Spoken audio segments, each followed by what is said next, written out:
Hey kids, here we are, the Monday Movie Club. Spoiler alert, we did this yesterday, so we have no idea who won the Oscars last night, so don't tell us. All right, today we are continuing our new project where the five of us have recommended the movies we will watch to torture each other. I'm Frank Gaffney. Here with me is Amy Goldman.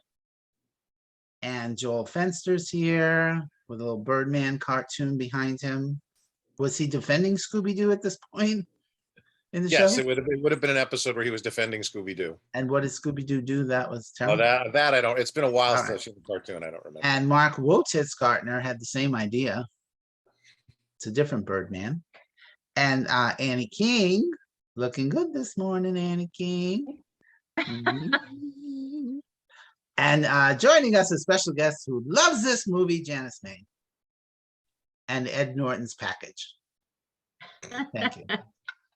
All right, so this week we're kind of celebrating the Oscars with the Best Picture winner of 2014, Birdman, or The Unexpected Virtue of Ignorance, which Annie happened to pick as one of her choices. Annie?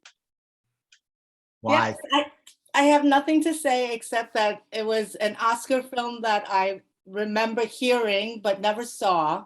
Oh. So I said, and you put it on your list. You're like, oh, let's watch that. One Oscar winner that, you know, in recent years that I never saw. So. Well, that's an interesting choice. Okay. All right. So here, Michael Keaton. Michael Keaton is an actor trying to reclaim his former glory by appearing in a play on Broadway that he has adapted and is directing as well. His biggest success was playing Birdman, which you see there, but not this Birdman, different Birdman. Correct. And I think a little purposely close to Batman, if you ask me. I mean, there are some parallels, obviously, to Michael Keaton and his actual career. But I doubt that Michael Keaton levitates in his tighty whities like we see him in the opening shot. I'm just guessing he doesn't. Okay, and then of course the movie is prescient because then he played Vulture, which was a Birdman in the Marvel universe. So he plans his career. Okay, so the movie starts with a quote, and all I could think Mark is saying, oh crap, it's gonna be one of those movies. Party. And then I also thought of Mark when they mentioned that there was a Twitter account called Prostate Whispers, and I imagine he started it right after he watched the movie. Prostate Whispers.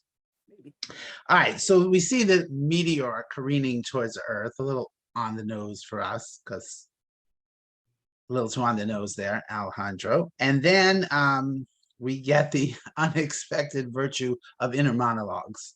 So he's hearing this voice in his head. I mean, doesn't everyone? Janice, don't you have a voice in your head? Yes, of course.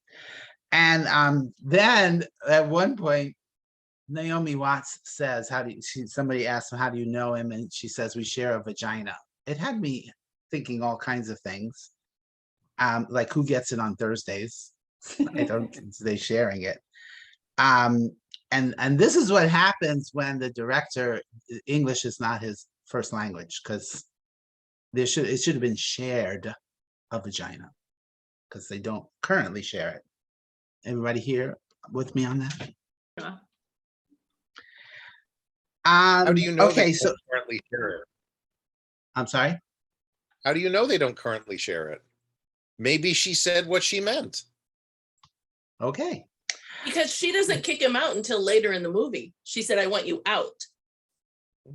So I think Okay. Oh, so she meant he's sharing her vagina. I think so. Currently. Well, Okay. no, he's dating the other girl, and then the two girls kiss. So I think that's the triangle. Well, I wondered that. I'm not sure. The vagina in question is the dark-haired girl's one. Okay.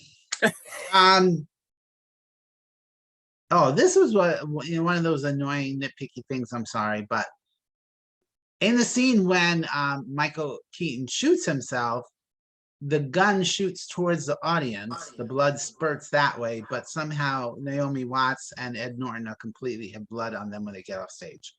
I don't know how that happened. And then how ridiculous was it when Michael Keaton, again in his tighty whities, goes running around from the stage door to the front of the theater. What route did he take? Thank 'Cause- you. I thought the Oh same. my God. And then he runs through the crowd in the middle of the street and said, it was ridiculous. I I love mean, it. it seemed like the stage door was like 3 blocks away from the entrance. And to well, the- at the very least, the front, it was at the back, which it never would be. Right. It would be on the side. The block is Yeah. too big for the theater to be, okay. And how does that lady who's selling the tickets not know that that is the star of the I play? thought that too, And he's yeah. famous. And Yeah. he's famous. All right. And then when Michael Keaton's in the bar with the critic and he throws the glass against the wall, nobody does anything. Nobody reacts. Throw him out. Say, stop, mister. I'm like, oh wait, it's New York. Never mind. Okay. And then the ending, spoiler alert, and he shoots himself on stage at the very end. And I guess to please the voice in his head and giving the audience what they want, whatever. But when he shoots himself, again, he shoots himself in the head and somehow he shot off his nose. I'm like, Yeah. wait a minute, And that bullet had to go somewhere into the audience. no, because this time he was facing flat. He was front. He It went had to go right- somewhere though. It wouldn't go through his nose. And No, get it went stuck. that way. Uh, Okay. And then the movie's over. Oh wait, no, it's not. So then the article in the paper says something about he's created a new super realism theater, whatever. So now he has to shoot himself every night. yeah. Okay. And of course, you know, then he's in the hospital room and the window's not locked and there's no screen on the window, and he's somebody recovering from a potential suicide. You'd think they would take better care to not let him jump out the window. But of course, then you're thinking, all right, maybe this is in his head, maybe it's not in his head. Who the hell knows what they're thinking? And the other thing that I found annoying, I didn't hate the movie, was that this whole idea of filming it in one shot. And I mean, obviously there are conceits. I mean, you can see editing and everything, but then when they do those shots where you see the sky and it goes fast forward and it's hours later, obviously not one shot. So for me, the gimmick was, you know, sometimes it was fun. It was interesting. I'm sure it was interesting for the actors to have to actually, but you know, theater people do it all the time. It's not that strange to do a whole scene all at once. But all I kept thinking, and Amy will appreciate it, was, look at me, I'm a director. Woo! It was too self-serving for Alejandro, I feel. And the movie is 7 years old and it already felt dated. There's so many pop culture references that aren't going to make any difference in 10 years and 15 years. It's going to be like, who's that? Who's that? Who's Ryan Reynolds? I don't know. So finally, it won the Best Picture of 2014, not if I was voting. I would have chosen Boyhood or The Grand Budapest Hotel or even Whiplash before this movie. So I'm giving it 3 stars. That is what I think. What are you thinking? I saw this in the theater. I never not see most of the Oscar movies every year. I'm a big fan of Except the this year, you watched most of them at home. Well, yeah, that's true. But I did see 8 out of 10, including the one that won the Best Picture last night. I just love that movie. I'm so glad it won. Unless, of course, it's one of the 2 that you didn't see. Right. Which 2 didn't you see? Belfast and Dune. And no chance. It won't be Dune. No. Although I enjoyed Dune a lot. Okay, go on. And I will be watching both of those. And I do remember loving it in the theater. I loved it. And this time around, I just, like you said, too self-serving. Oh, look at me, I'm a director. It was overly artsy, like, all right, calm down, Mary. It's just too much. So I didn't like it nearly as much as the first time. I don't really have any comments to say except that. So I'll give it, I feel like I'm being generous, but I loved it at the first time. So I'll give it 3 stars. Janice, you're laughing. Well, apparently I'm from the Midwest and I'm not as artsy as you people because I loved it. Oh, okay. Well, then you're more artsy than us if you loved it. Well, apparently you guys are just like so blasé about it. I loved it. I thought, But Janice, had you seen it before? yes, I saw it in the theater and I watched it 2 times now in the last week. Last night, I really watched it and paused and took notes. I loved it. I loved Michael Keaton. You know, No, I think he did a great job. I really do. you know, and it kind of reflected his career at the moment in time back in 2014.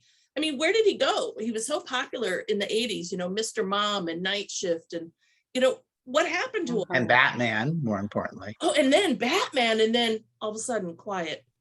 And then all of a sudden he resurfaces in Birdman. And I just thought he was so great. And I loved the way the movie was shot because I felt I was there with them in that theater, in that movie house, you know, and I loved it. And it was crazy. He was nuts. The poor man was nuts. I loved it. I loved trying to figure out what the hell's going on, what's real, what isn't. Gosh. And even the quote. So last night I stopped when they showed the quote pre-credits and I thought, well, what the hell is that? Who is that? And I looked it up and I read a little bit about him. And then I realized, oh, the whole play that he's doing is a Raymond Carver story or poem. And I loved it. It was so fascinating, you know, about a late fragment was the quote. And it was just about a piece of his life and a shortness of his life. And because Raymond Carver wrote it when he was 50, he died of cancer. It was the last poem he wrote in the last published book that he ever wrote or published. And I just thought it was very cool, very reflective. And I just really, really, really liked it. 4 stars, man. 4 stars. You said you took notes. What other notes did you take? Oh, it's so long. It's just so fascinating. Oh my God. Well, all the times where he was in some kind of a psychotic state or hearing the voice, that always happened when people were telling him he wasn't special or where he was encountering obstacles. Right, a crisis of confidence. Yeah. Yeah. So the levitating, the place smells, he wants the flowers, he didn't get the flowers he wanted. So he bashed, you know, telekinesis, threw them against the wall. Right. Yeah, that was just really. Yeah, I mean, I certainly thought he was imagining these things, but he actually did them by, you know, throwing. Whatever. Oh, right. Yeah. And the quote on his mirror, I even paused it there. He had a quote on his stage mirror. It said, "A thing is a thing, not what is said of that thing." And that kind of came back when he was having that confrontation with Tabitha Dickinson, the movie critic. Yeah. Yeah, where he was like looking at her notes of her writing a review and how she was just labeling things and not taking them for what they are and seeing. Yeah, I think as theater performers, we all know, you know, you're in the process of the creation and, you know, it is what it is when it finishes and you don't necessarily care what other people think about it because you did what you wanted to do, right, Joel? Yeah. Yep. No? Yeah. Yes? No? Yes. Why do you have a bad connection today? Yeah, you have a bad connection I there, have John. I don't know what to tell you. So You live on a yes. mountain in the far reaches of Sanford. You're, I said yes. you're Yes. very So you can't delayed. hear me? All right. Nothing? No, we can hear you. Oh, okay. Unfortunately. 10 Fuck seconds you after all. you talk, though. All right. So, Mark, was it torturous for you? Had you seen it before? No, not torture. But before I get into it, I'll beat Joel to the punch. And Janice, you may want to give Jackie Brown a viewing if you haven't seen that yet, because Michael Keaton was in that too. That was in between his, disappearance and resurgence. I think his disappearance was by choice. I think he was a little fed up with the things he was being offered and decided, I don't really need to do this right now. So Could be. so had you seen it before, Mark? Yeah, and I'll say exactly what I said when I saw it in the theater. It's a really good movie that I never want to see again. There's something And about here it you are just- seeing it again. Yeah, and here I am being forced to see it again. But I actually didn't force her. Danielle watched it with me. It was her first time viewing, and I can be swayed by audiences. So if it's a bad audience, it may ruin the experience. And she actually enjoyed it a lot more than she thought she would, because she had seen the first 10 minutes when it first came on cable, 8 years ago, and she's like, "Turn this shit off. It's horrible. Yeah, I don't want to see it." And she had the opposite experience, so she enjoyed it. Like I said, there's something about it that irks me, that annoys me. It's probably Ed Norton just being Ed Norton, because he irks and annoys me. But again, like Michael Keaton, they both embrace their personalities as people perceive them. And that's what I really enjoyed about it. Yeah. It made me think that Ed Norton actually has a sense of humor and humility, that he's able to do that and be tongue in cheek. And of course, Michael Keaton as well. So, and I had Danielle in my ear the whole time saying, because Danielle went to film school, and she's like, "I know people just like that." She hates them, people who take themselves way too seriously. Right. She had someone. I thought you were going to say, no, that's an Arifex Bow 60 he's using right now. Exactly. She went to film school. No, she said something like, she's had, when they had to do in classes and they had to get into character, whatever, she had one guy really kiss her. And he's like, "Well, we're married." And she's like, no, this is acting, honey, so just that type of stuff. And he would be that guy, obviously. I mean, he's trying to have sex on stage. So at the end of the day, I thought the acting was very good. I enjoyed the humor. I thought Zach Galifianakis actually was a Oh great my God, film. yeah. I love him. And I read the trivia. Ed Norton and Michael Keaton started keeping tally of who screwed up the most when they did these long takes. Yeah. And Emma Stone was screwed up the most, and Zach Galifianakis actually screwed up the least, because even when he did screw up, and you could see it a little bit because I was looking for it, they kept the take because he just covered it real quick. He bumbled over a word and kept going, and it's in the movie. So Yeah, as a person would. Yeah. And probably Emma Stone really hasn't done theater, so maybe she wasn't so used to. could be a little younger too than the rest. Yeah. I don't know. Well, Anyway, with her so eyes, they were much larger than normal, weren't they? They were just. Oh no, she has the biggest eyes in, Big ass eyes. in the history of human. That's why when he said, "I want to take your eyes out," I was like, "That's a lot to pull out." Exactly. So it's funny that you guys I'm doing the same exact thing. 3 stars for me. It's because again, it's 3. I don't want to watch it again, but you got to recognize that a lot of the movie was very well done. Yeah. So Annie, And the last thing I have to say is the ending, though. The ending definitely did confuse me. I've seen it twice now. Did he really die? Can he actually fly? What you're supposed to, I guess, just wonder. Yeah, exactly that. I mean, yeah, definitely. Is it in his mind again, and he's just in the hospital bed right now? Right. Definitely. It leaves you to your own conclusion. And the last thing I'll say is that I did enjoy the inner monologue, and that's probably why I enjoyed the movie Venom as well. Having this voice in your head, it was good. Well, and I read this in the trivia in the original version of the script. That was not the last scene. The last scene was that starts right as like the beginning did, and the tidy whities, and when the camera turns around, you see it's Johnny Depp. got his name, Johnny Depp, right?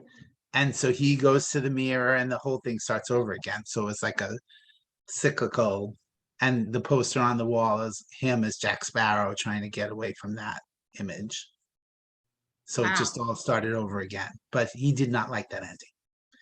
So Annie, so this was your first time watching, so what did you think? Yeah, it like pretty much what everyone said. I thought it was a good performance. The acting was great. Like Mark said, not something I need to watch again. I But liked you made it. us watch it this time. Yeah, I didn't know what I was getting into. It was just one of those. It's funny because I would say in the late 70s, 80s, even 90s. I always watched the Oscar movie. And in recent years, I just haven't. I haven't felt like, oh, that one really sounds great. But this one was a name that stuck in my head. I didn't Google or anything Oscar winners.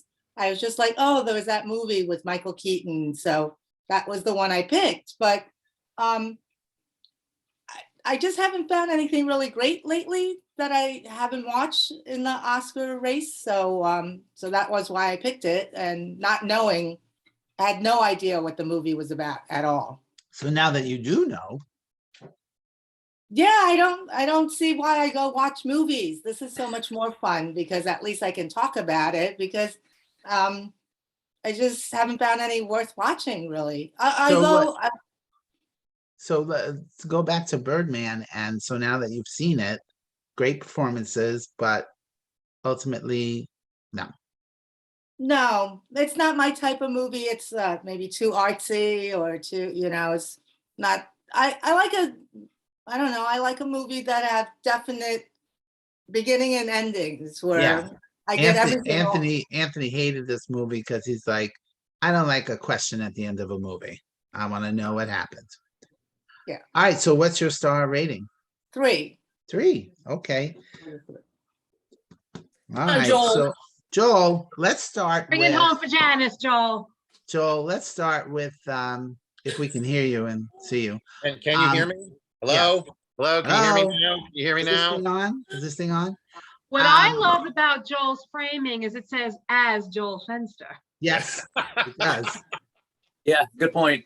That was Birdman as Joel Fenster. that I didn't realize because the Adult Swim logo's in the corner. Yeah. Yeah. Or it could just be cut off and it's really calling him an ass. There you go. Well, yeah. So Joel, was this your favorite movie of 2014? Not by a long shot. No, not at all. I'm actually, without getting into the details yet, I'm leaning more towards Janice than the rest of you folks. Well, you know why? And this is what I think. Because you are, being a film student as you were, yes, you can appreciate the art that went into this idea. Here's the thing is that film school Joel would have seen this movie more than a dozen times at this point in his life. Stay at home dad Joel doesn't have the time or the energy, but this is admittedly the third time I've seen the movie, and I've enjoyed it each time I've seen it. I see something new in it. Natasha actually, when she heard that this is what we were doing this week, she's like, you can watch that one on your own, because she had seen it. She didn't care for it, but she actually wound up watching it with me again. And she's like, it was better than I remembered it being. So, because I expected, she's like, I'm just going to sit here and I'll leave when I'm ready to leave. I was like, okay, whatever, but she stayed for the whole movie. She actually had me pause it at one point because she needed to go do something. You can say she had to pee. You can say Yeah, that. no, she didn't have to pee. She had to go deal with something else. But anyway, That Sorry, Natasha. it was a kid issue. It happens. Anyway, I really like the movie. As I said, there's something new I find every time, and I don't find the camera work artsy fartsy. It was done specifically for a reason, as Janice mentioned, to get you into that space and make you feel like you're moving through these corridors within a theater, and constantly moving back and forth. And there's always going to be a conceit when you have what's essentially being shown as one long take. Hitchcock is not the first film that did this. Hitchcock did it with Rope back in 1948, and he had more parameters he had to deal with. because his was at least in one room in the, and the running time of the movie is the running time of the movie. It's real life time. Well, what do I mean? It's not just that. I mean, Hitchcock was beholden to the fact that a film camera at the time could only hold 10 minutes of film. Right. So and this was digital, so 10 minutes. There's digital. There's not just digital. Hitchcock was also, the whole movie's on a soundstage, so all those walls could be moved out of the way, and everything was on wheels, and it was choreographed well. Here they're adding, okay, we're actually in the St. James Theater in some of these scenes. Here we're actually doing this. We're actually in Times Square doing this.